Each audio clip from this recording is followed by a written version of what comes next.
The night it happened, I heard laughter through a door that should have been locked. Familiar voices, low whispers, and a silence afterward that felt rehearsed.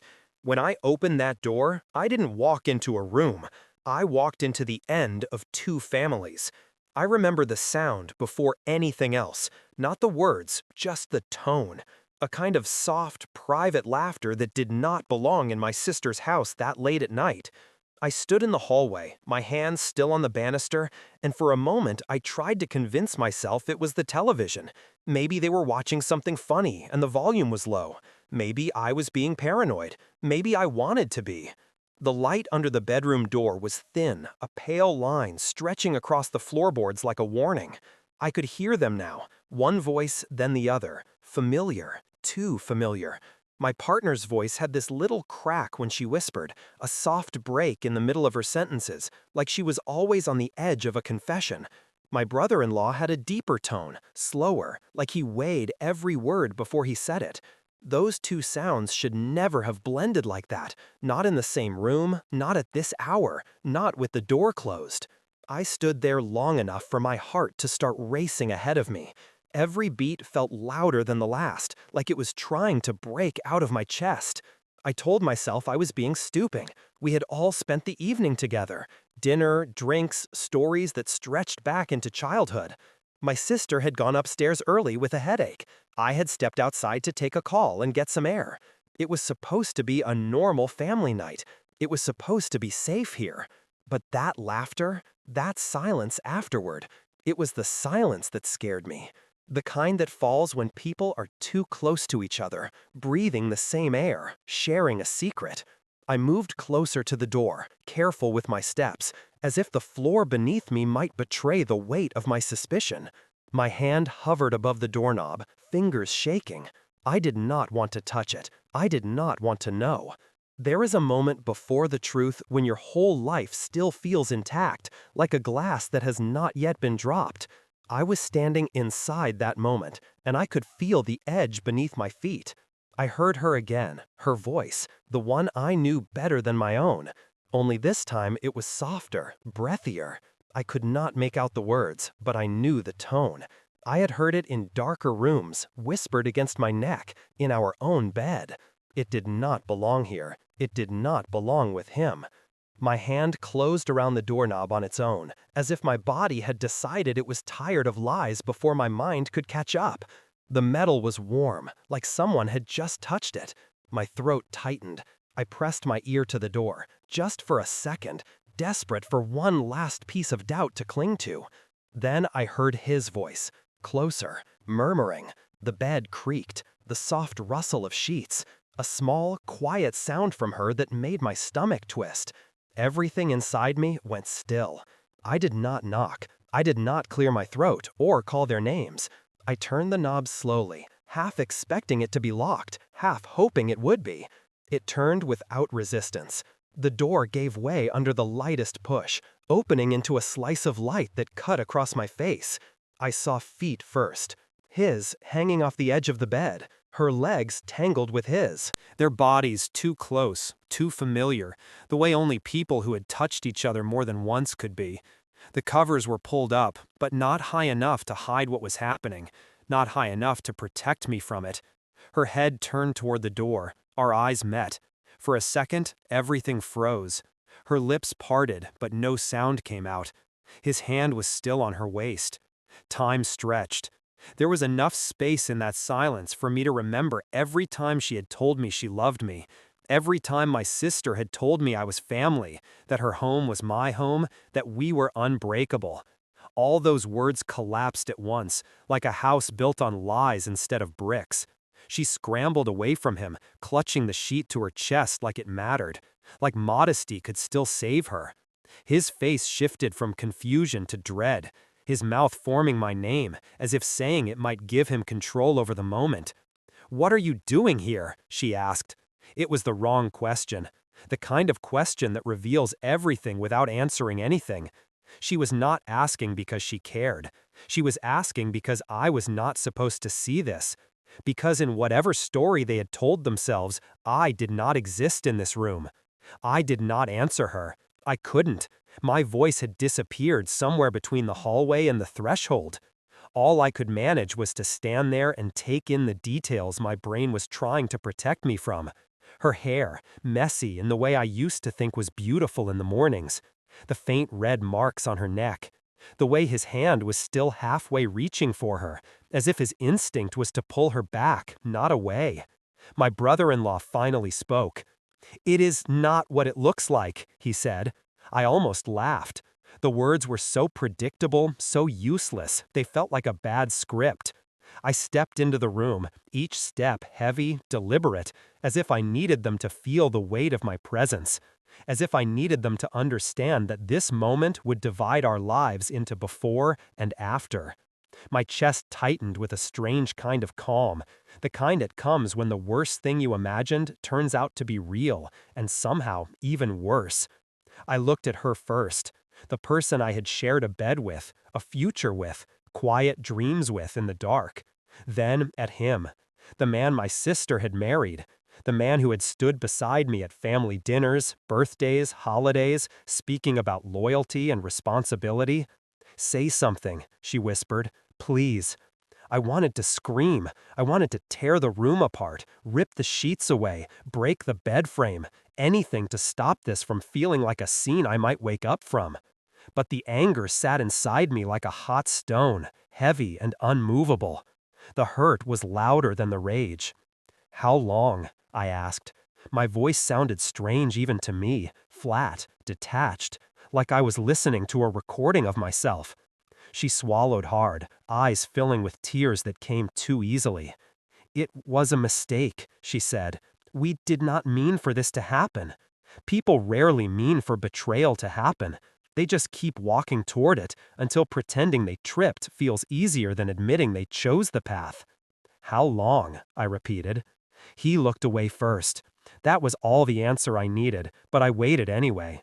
Because some part of me wanted the number, wanted something to measure the size of the lie. "Months," he said. Since the summer. The summer. My mind started stitching memories together without my permission. Barbecues, late-night drinks, my partner offering to help him clean up in the kitchen while my sister and I sat in the living room. The way they laughed at private jokes. The way I had brushed off the small discomforts, telling myself I was being insecure, jealous, unfair. "I trusted you," I said. I did not know which one of them I was talking to. Maybe both, maybe neither. The words hung in the air, raw and useless. My legs felt weak, like the floor beneath me was tilting. I backed away a step, then another, needing distance, needing air that had not been shared between them. The room smelled like their sweat, their perfume, their betrayal. I wanted it off my skin. "Please," she said, reaching out as if she could touch me from the bed.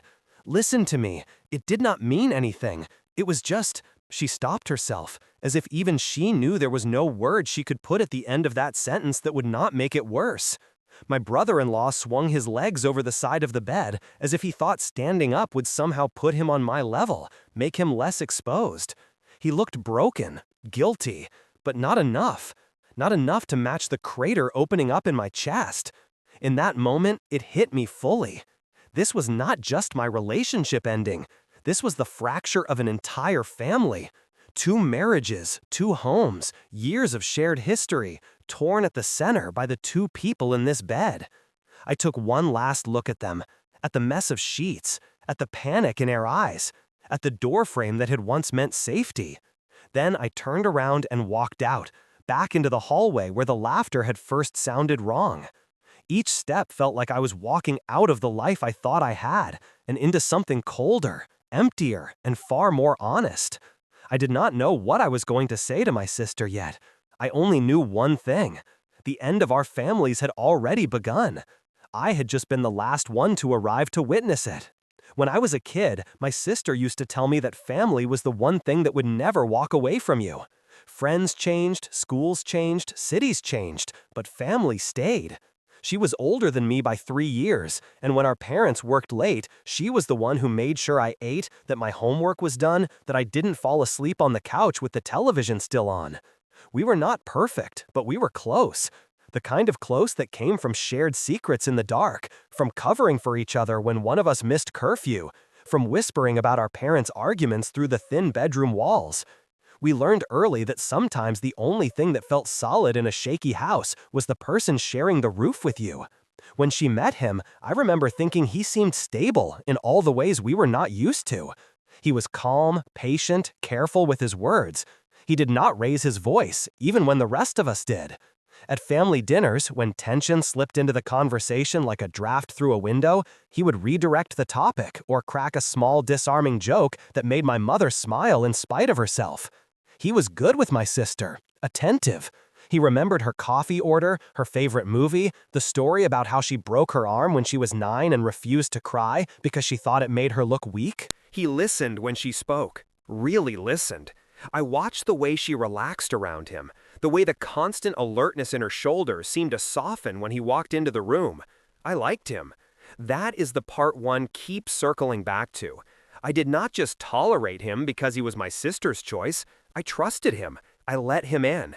He was the first person outside our family who saw some of the worst moments between us and did not run. When our father's drinking got worse, he was the one who drove us home from bars where we should not have had to pick him up. When my mother shut down and stopped coming out of her room for days, he brought groceries and cooked in our kitchen as if it were his own, letting my sister sit in the doorway and cry quietly while he stirred pots. I remember thinking that if anyone deserved my sister, it was him. He felt like proof that maybe we could break the pattern, that maybe we could build something better than what we had grown up in. Years later, when I introduced my partner to them, it felt like an extension of that hope. I had met her at a friend's gathering, one of those cramped living room parties with bad music and warm drinks. She had been sitting on the floor, back against the wall, swirling the ice in her glass, watching the room more than participating in it. I noticed her because she looked like she was listening to something only she could hear. When we started talking, I realized she had that same quiet intensity my sister did. She asked questions that cut past small talk, and when she laughed, it sounded like it surprised her. We spent the whole night in one corner of the room, trading pieces of ourselves. It felt like opening a window after years of stale air. The first time I took her to my sister's house, I was nervous in a way that felt ridiculous and important at the same time. My sister's approval meant more to me than I wanted to admit. If she did not like someone, it never worked out. She had a way of seeing through people, of sensing the cracks they tried to hide. But that night, everything went smoothly. My sister and my partner clicked almost too well. They shared the same dark sense of humor, finished each other's sentences, teased me in synchronized rhythm. My brother-in-law watched with a small smile, leaning back in his chair, joining in occasionally, but mostly just observing. I remember thinking how lucky I was, how rare it felt that the people I loved fit together so neatly in one room. We were all laughing, all talking over each other, and for the first time in a long time, the idea of a future did not feel like a joke. That was the beginning. Over time, we became a regular unit. Dinners on Sundays at my sister's place, game nights where small rivalries formed over cards and board pieces, holidays where we crammed together in living rooms that felt too small for the noise we made. My partner and my sister started texting each other directly, complaining about work, sharing memes, planning small surprises for me I was not supposed to know about. It all felt normal. Maybe that was the cruelest part of it.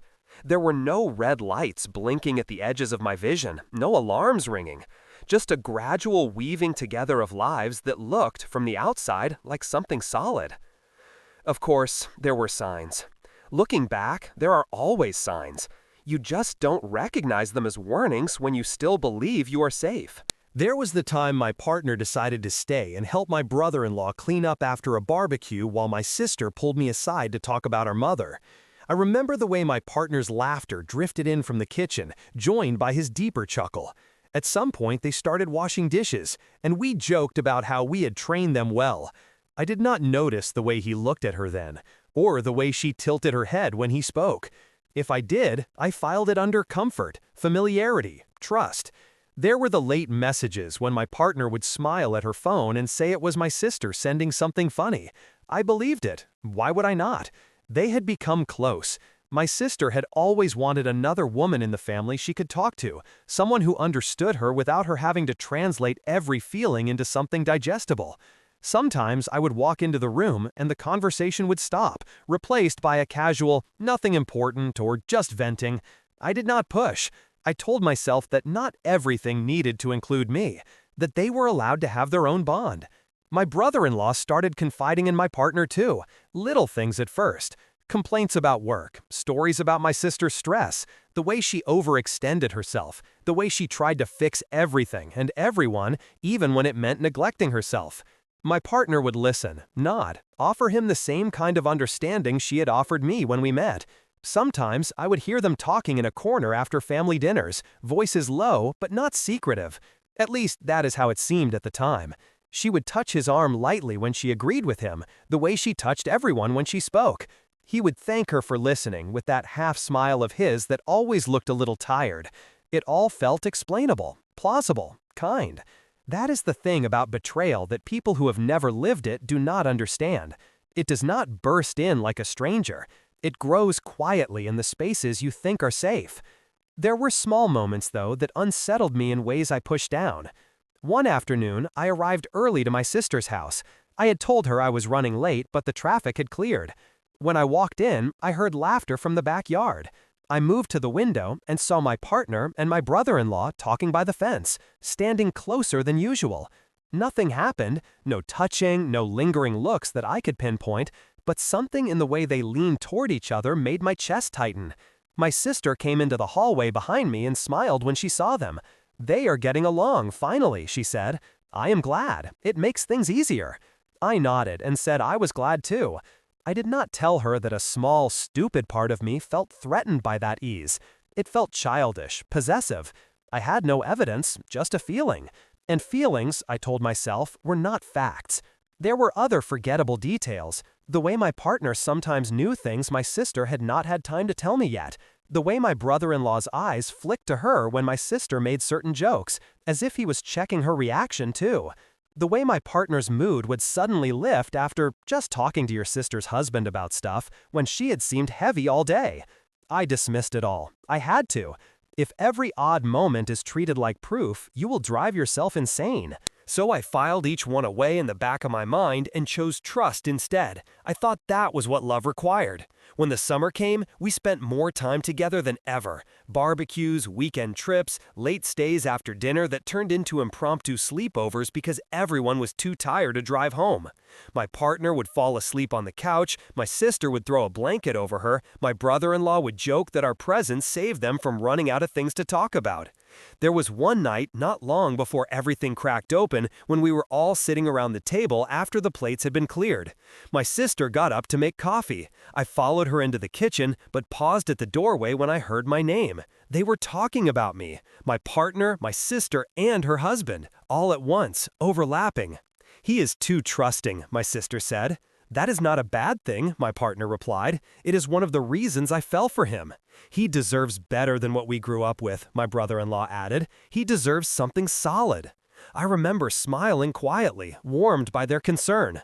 I stepped in then, pretending I had not heard anything, and we carried on with the night. It did not occur to me that people who could say those words could also be the ones to hurt me the most. Looking back now, those memories feel contaminated, like photographs slowly burning at the edges.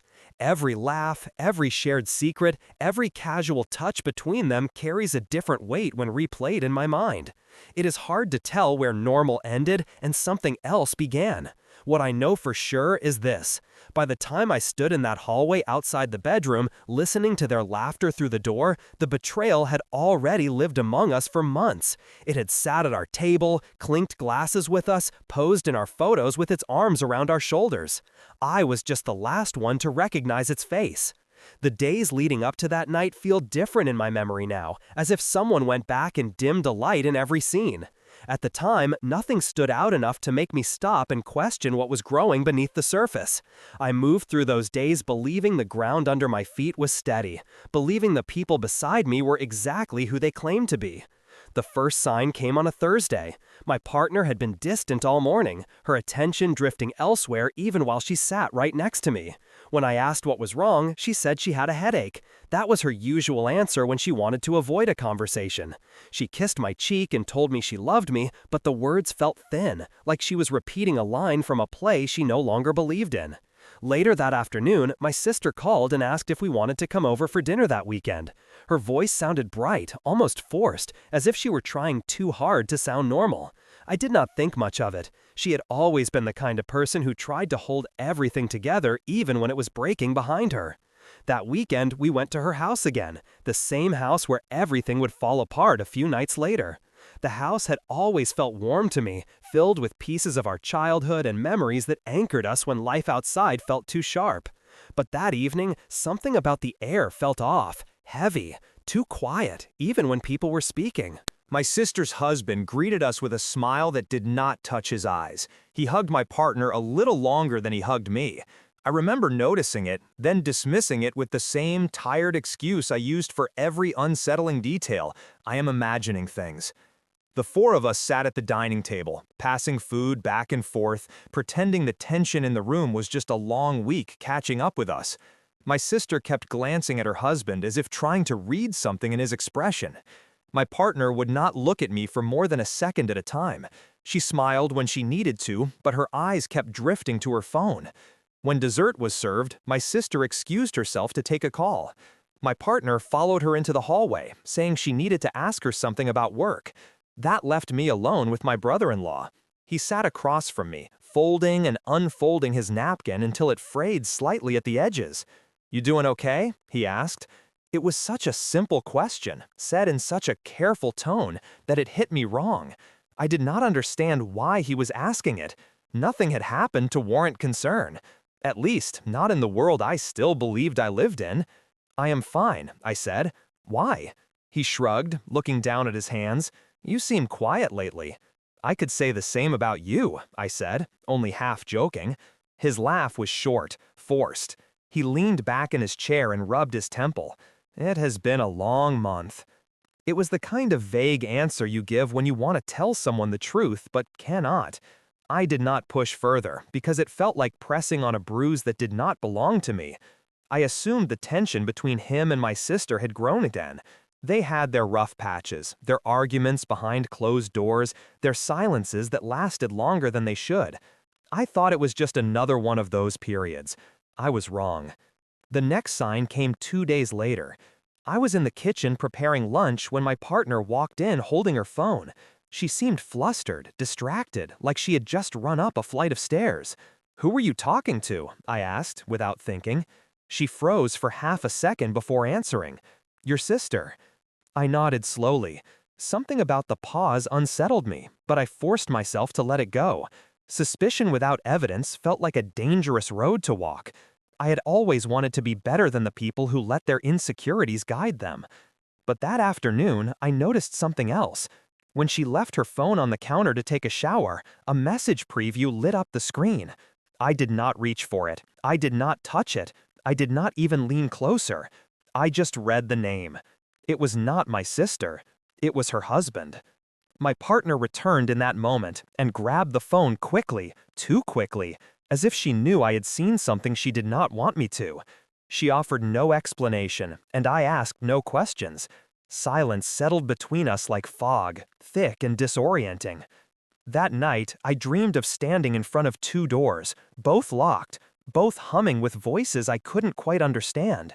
In the dream, I kept trying to choose one, but each time I reached for the handle, the sound of laughter stopped me. Laughter that sounded familiar, but wrong. When I woke, my chest felt heavy, my breath unsteady, as if my mind were trying to warn me of something my heart refused to see. The next sign arrived disguised as a coincidence. My partner told me she needed to run an errand after work and would be home late. She kissed me on the forehead and slipped out the door with an urgency that did not match her explanation. I watched her leave, unease pooling inside me like cold water. Hours passed. I checked the time more often than I meant to. When she finally came home, she smelled like someone else's cologne. Not strong, not obvious, but faint enough to notice. When I asked her about it, she laughed and said she must have brushed against someone on the bus.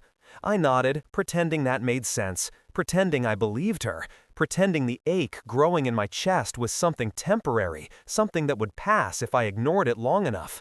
The next day, my sister called me. Her voice sounded different this time, thinner, like she was speaking from underwater. "Can you come over tonight?" she asked. "Is everything okay?" I asked. There was a long pause before she answered. "I just need you here." That was all she said. I went. Of course I went. She was my sister. She needed me. That was enough. When I arrived, the house was dim, only a small lamp lighting the living room. She sat on the couch with a blanket around her shoulders, eyes red, face pale. Before I could ask what was wrong, she stood and hugged me tightly, like she was trying to anchor herself to something that was slipping away. "What happened?" I whispered. She did not answer. Instead, she stepped back and gestured for me to sit. She seemed on the edge of saying something huge, something heavy, but every time she opened her mouth, she closed it again. It was like watching a storm gather but never break. My brother-in-law came home halfway through the night. The moment he saw me, something in his posture shifted. He looked startled, almost wary. My sister would not look at him. She went into the bedroom and closed the door without a word. "Everything okay?" I asked him. He hesitated. "Just a rough day." It was the same lie he had been using for months, the same line he had perfected, the same mask he wore so well I had never thought to question it. If I had looked closer that night, I might have noticed how his hands shook slightly when he set down his keys. I might have noticed how he avoided walking past the closed bedroom door. I might have noticed the guilt sitting in his eyes like a shadow. But I did not look closely. I did not want to see anything that would make me question the people I loved. The final sign came on the night everything broke. We were all together again, the four of us, as if nothing had happened, as if the tension twisting through each of us were just another ordinary evening stress. My sister left early with a headache. I stepped outside to take a call. When I returned, the house felt too quiet. The air felt wrong. The laughter came next, muffled through the bedroom door. The whispers. The silence afterward. I stood there, hand on the doorknob, knowing before I turned it that whatever waited on the other side would tear my life open. The betrayal had been building, piece by piece, sign by sign, and I had ignored every single one. But the truth does not stay hidden forever. It waits, and that night, it finally opened the door. In the hours after I opened that door, my mind felt like it was made of smoke. Thoughts drifted in and out, impossible to hold, impossible to shape. I remember leaving the house, but I do not remember the drive. I remember the streetlights bending through the windshield, the road stretching endlessly in front of me, but nothing felt real. It was as if my body had taken over, and my mind had stepped aside, unable to process the wreckage that had just been revealed. I parked somewhere, a lot, a street, I do not know. I remember the hum of the engine and the ache behind my eyes. I remember gripping the steering wheel so hard my knuckles hurt, as if the pressure could keep me from falling apart. My phone buzzed once, then again, then again. I did not look at it. The first name I saw when I finally checked was my sister's.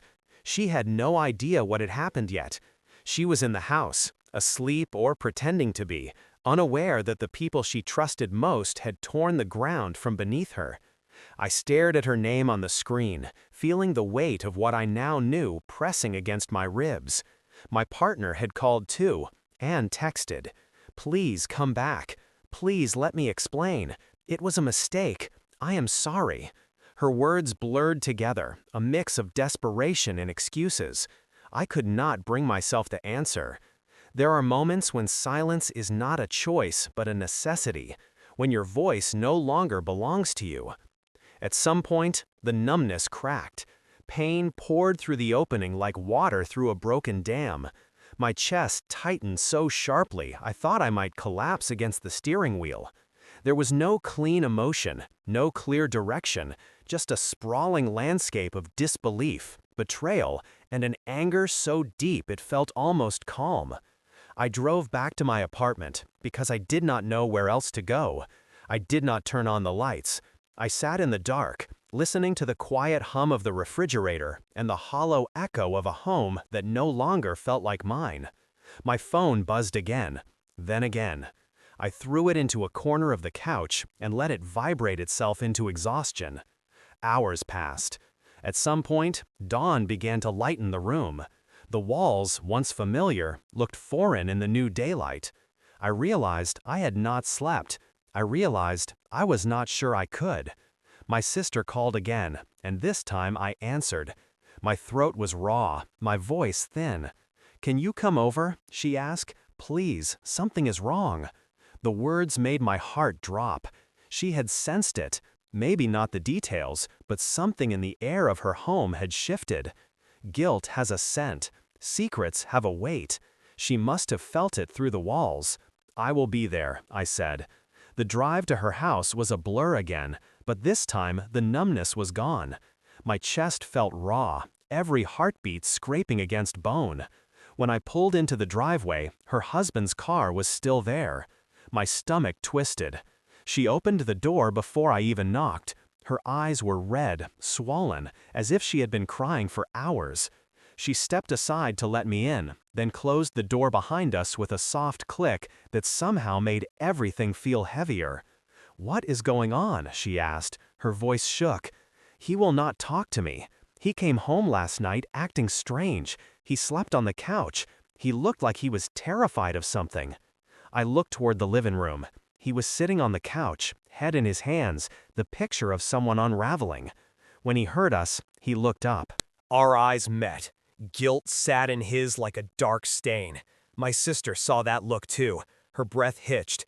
"What is going on?" she repeated, this time louder, sharper. "Tell me."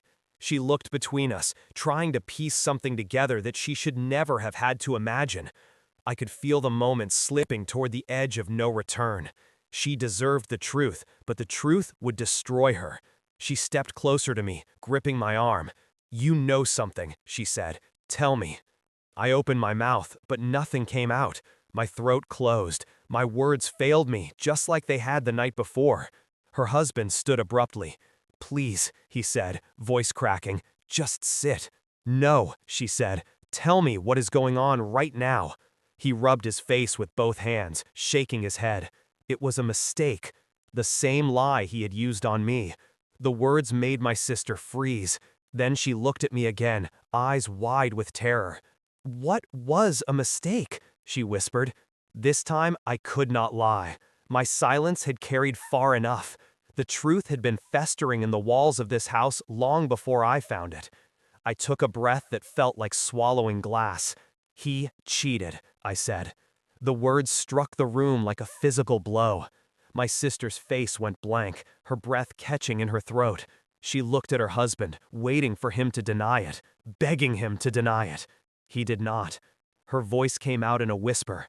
"With who?" He looked at me. That was all it took. My sister turned toward me slowly, like she was afraid of the answer she already sensed.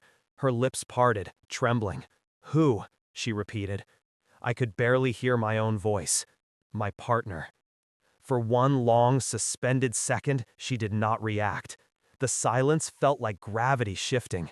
Then her knees gave out, and she crumpled to the floor, her breath breaking into sharp, desperate sobs.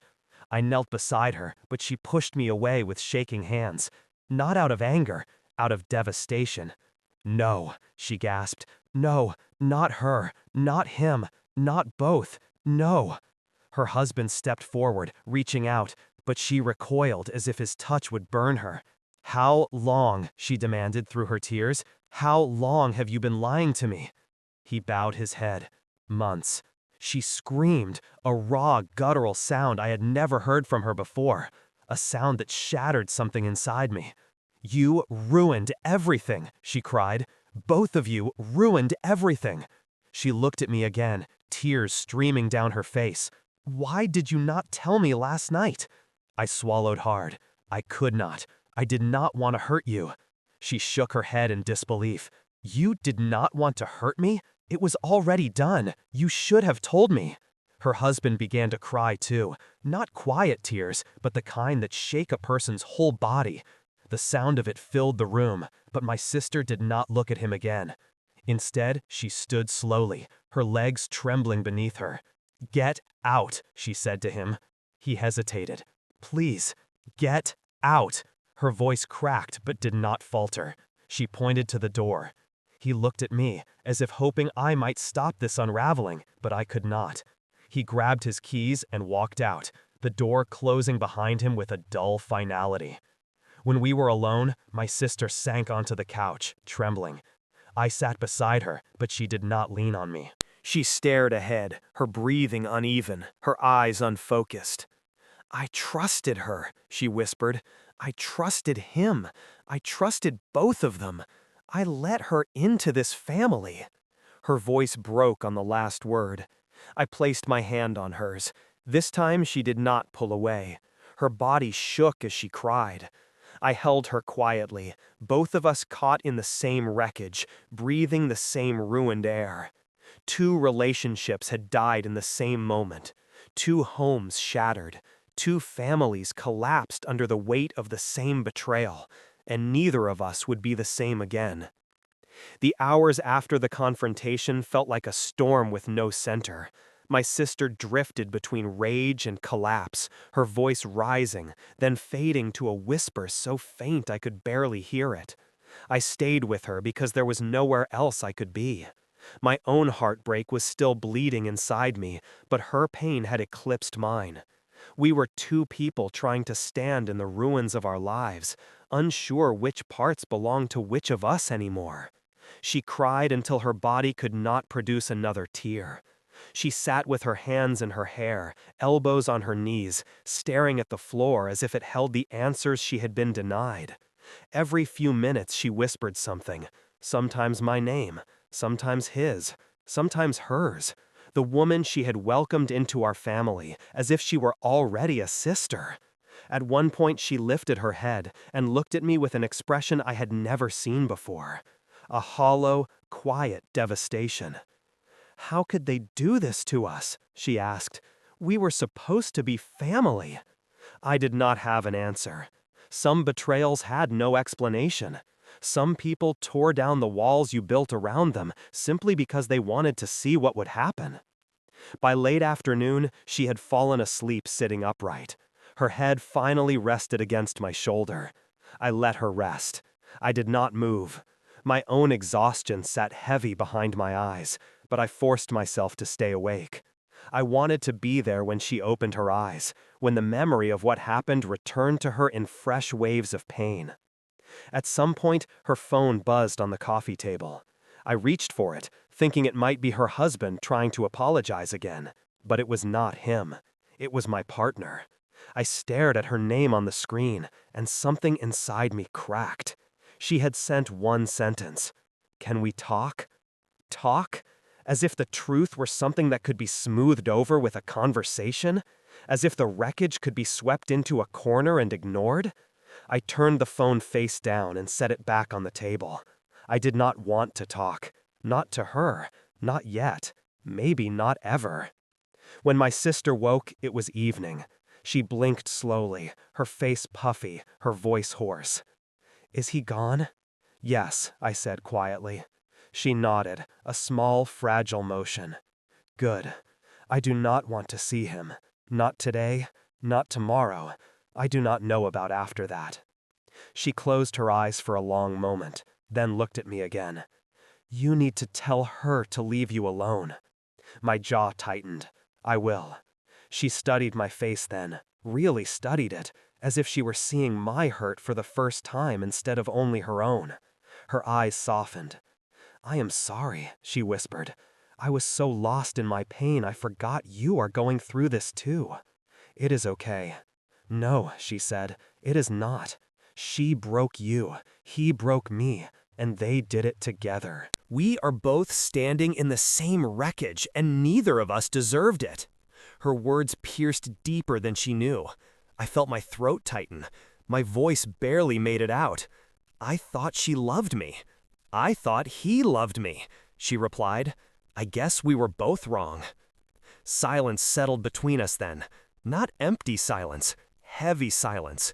The kind shared by people who have fought through night-long storms and finally reached morning. My sister stood slowly and walked to the kitchen. I followed. She pulled out 2 glasses, filled them with water, and handed one to me. Her hands were still shaking. "What now?" she asked. It was an impossible question, the kind that had no clean answer. "We get through today," I said, "then tomorrow, and the next day, one at a time." She nodded and leaned her back against the counter, her shoulders slumping. "I need to tell Mom. I need to tell her everything. She will be devastated." "She will," my sister said, swallowing hard. "But she will not be surprised. She always feared he would hurt me. She just never thought it would be like this." We drank our water quietly, both of us lost in thoughts too heavy to name. And then the doorbell rang. My sister froze. I froze. We exchanged a look. "Do not answer it," she whispered. The bell rang again, followed by a series of knocks that grew louder, more urgent. My heartbeat accelerated. My palms grew damp. She peeked through the curtain, her breath caught. "It is him." Her husband stood at the door, his face blotched with tears, his hair disheveled, his shoulders slumped like someone carrying a weight he finally understood. "No," she said under her breath. "He does not get to come back here. Not today, not like this." He knocked again. "Please," he called through the door. "Please just let me talk." My sister flinched as if the sound of his voice physically struck her. She looked at me. "Make him go." I stepped toward the door, but she grabbed my arm. "No yelling," she said. "No fighting. I cannot handle more chaos. Just make him leave." I nodded. When I opened the door, only a few inches, his eyes met mine immediately. They were red, swollen, desperate. "I need to talk to her," he said. His voice shook. "Please, just for a minute." "No," I said, "not today." "She will not return my calls." "She should not." He swallowed hard. "I made a mistake." "That is not a mistake," I said, my voice low. "A mistake is forgetting an appointment. What you did was intentional. You made 1,000 choices before you ever touched her. Do not call that a mistake." He looked down, tears slipping down his cheeks. "I love her. I know I do. I want to fix this." My sister heard that through the door. Her sob was so sudden and choked that I almost turned around to hold her. But I stayed there, blocking the doorway, because she needed me to be her shield. "She cannot hear you right now," I said, "and she does not owe you anything." "She is my wife," he whispered. "Not tonight she is not." His shoulders collapsed inward, as if he had shrunk under the weight of my words. But then something shifted in him, a sudden flicker of anger or pride or desperation. "She deserved better," he said quietly. "We both know that." My body went rigid. "Do not put this on her." "I am not," he said quickly. "I am putting it on myself. I failed her. I failed you. I failed everyone." He pressed his palms to his face, then dropped them, looking lost, hollow. "Please," he said again, "tell her I am sorry." "You already did," I said. "Now leave." He looked past me toward the living room where my sister sat curled into herself, invisible but not unheard. His expression softened in a way that made my stomach turn. Then he whispered, "I still love her." I stepped outside and closed the door behind me so she would not hear what came next. "If you loved her," I said quietly, "you would have protected her. You would have protected this family, but you did not. So now you need to walk away." He stared at me for a long moment, and then, finally, he nodded. He walked down the steps, past the car he had driven to the door 100 times before. He paused once, looking back at the house, his eyes lingering on the windows as if hoping she would appear. She did not. He got into his car and drove away. I watched until his taillights disappeared into the dark street. When I re-entered the house, my sister was sitting on the couch again, arms wrapped around herself as if trying to hold her broken pieces together. "He is gone," I said. She nodded without looking at me. "I cannot believe this is my life," she whispered. I sat beside her and placed a hand on her back. "It is not your life," I said softly. "It is just today." But she shook her head. "No," she said, "it is more than today. It is the day everything changed." She was right, for both of us. The night they betrayed us was the night our families died. But tonight was when the grief truly began. The house felt different once he was gone. Not safer, not calmer, just hollow, as if the walls had absorbed the shock and had nothing left to hold them up. My sister sat in silence for a long time, staring at the doorway he had once walked through, as if the air still carried his shape. I sat beside her, unsure whether my presence was helping or hurting. Sometimes grief leaves no clear role for anyone else. When she finally spoke, her voice sounded smaller than I had ever heard it. "What happens now?" It was not a question meant for me. It was not meant for anyone. It was simply the sound a person makes when their future has been erased in a single night. I leaned back, letting my mind sift through the rubble. The truth was that I did not know what happened now. I could not see past the ruins of the morning. All I knew was that the life I had walked into yesterday no longer existed in any recognizable form. "We get through this," I said, "whatever it looks like." She nodded, even though she did not believe it. I could tell. Her eyes drifted to the clock on the wall. The hands were moving, but time itself felt stuck, held hostage by everything that had happened. After a while she stood, slow and unsteady, and went to her bedroom. I followed at a distance. When she opened the door, her body tensed. His jacket was still on the chair where he had left it the night before. His shoes were beside the dresser. A watch lay on the nightstand. Little pieces of him scattered throughout the room, reminders of a life that had existed until only hours ago. She stared at the jacket for a long moment, then reached for it with trembling fingers. She held it against her chest, burying her face in the fabric. A sound escaped her, somewhere between a sob and a gasp. When she pulled it away, the pain in her eyes was unbearable. "I cannot do this alone," she whispered. "You are not alone," I said. She nodded again, but the nod was empty, like a gesture she knew she was supposed to make. We gathered his things slowly. Not all of them, not enough to feel final, just enough for her to breathe in the room again without drowning.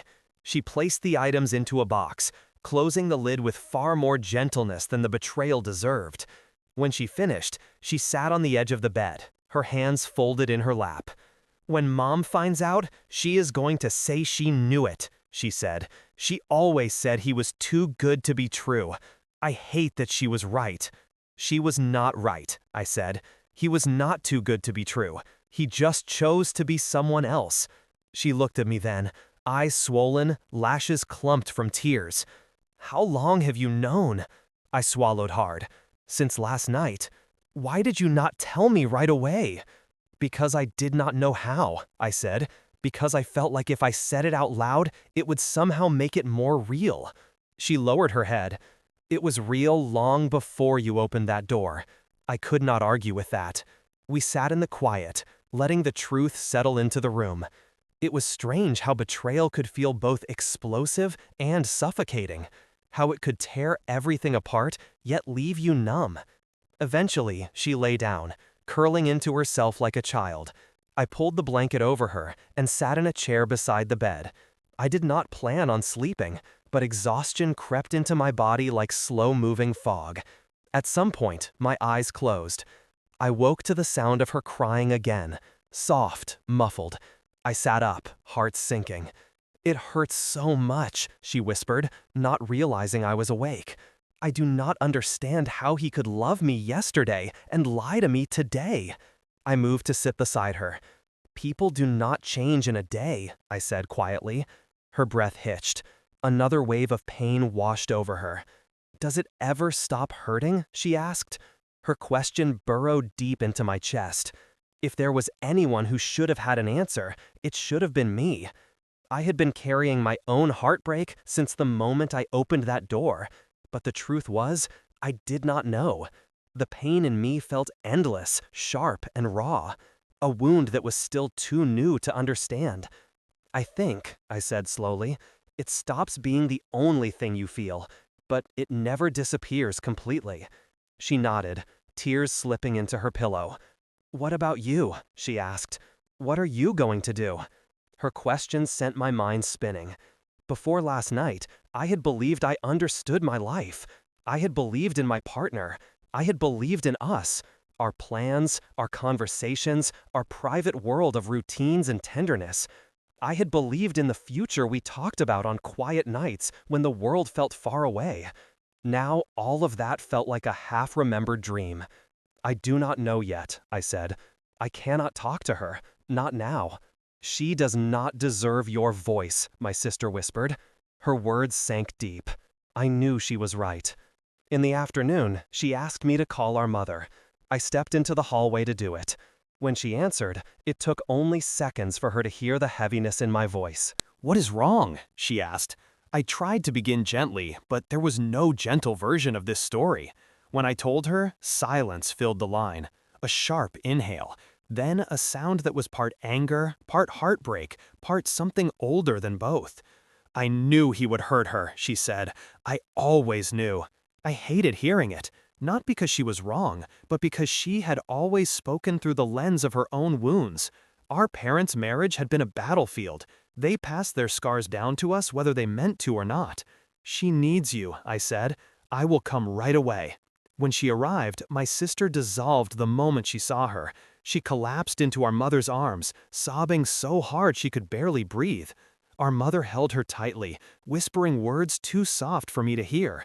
But I could see the way she looked at me over my sister's shoulder, a look filled with both gratitude and sorrow. She knew I was broken too. I stepped into the kitchen to give them space.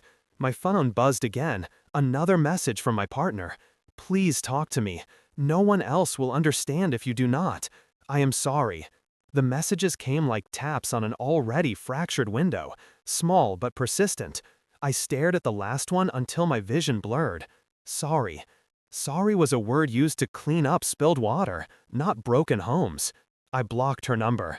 It should have felt satisfying. Instead, it felt like pushing a knife into a wound that had not yet stopped bleeding. I returned to the living room. My mother sat beside my sister, stroking her hair. The room felt heavy with shared grief, with years of past pain mixing with fresh betrayal. My sister lifted her head slowly and looked at me. "Thank you," she whispered, "for being here." I nodded. It was all I could do. That night, after my mother insisted on staying with her, I finally went home. The drive felt endless, like moving through a world I no longer recognized. When I opened the door to my apartment, the silence hit me. Her things were still there. Her shoes by the door, her sweater on the back of the couch, a half-finished mug of tea she had left on the counter. The place smelled like her, like a life that had ended. I sat on the couch and closed my eyes, letting the weight of everything settle over me. I expected anger, fury, a desire to destroy something. Instead, all I felt was an ache deep in my chest, a quiet, steady pain that told me the healing would not be quick, nor clean. In the emptiness of my home, I understood one thing clearly. We were not just betrayed by them. We were betrayed by the people we had built our lives around, the people we let into our hearts, the people we thought were safe. And now the world had shifted, families broken, trust shattered, love rewritten in the darkest ink. This was not just the aftermath. This was the beginning of who we would become after the ruins.